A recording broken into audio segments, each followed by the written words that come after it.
Okay, welcome back. So now we are going to install Xcode if you haven't done so already. But just in case you haven't, Xcode here is the icons down here. You'll see these little blueprint and hammer type of things. I also have a beta version because I'm a developer as well. So you may want to download this. However, the basic download is very easy to find.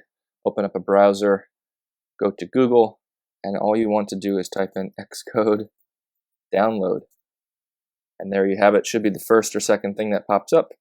You want to go to the developer.apple.xcode link. If you have to sign in, go ahead and do that.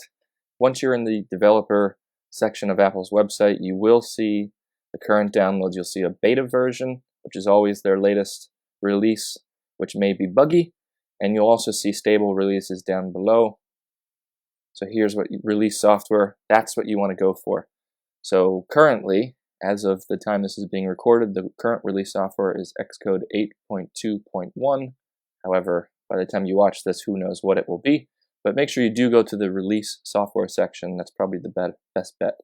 Go ahead and click the download button. And it will take some time depending on your connection because Xcode is pretty big, a couple of gigabytes worth. So once you get that downloaded, I'm sure you know at that point how to install it. You would open up your download folder, click on the icon, and it will install. Once you get that downloaded and installed, come back to the next section and I will give you a basic tour of Xcode. I will see you then.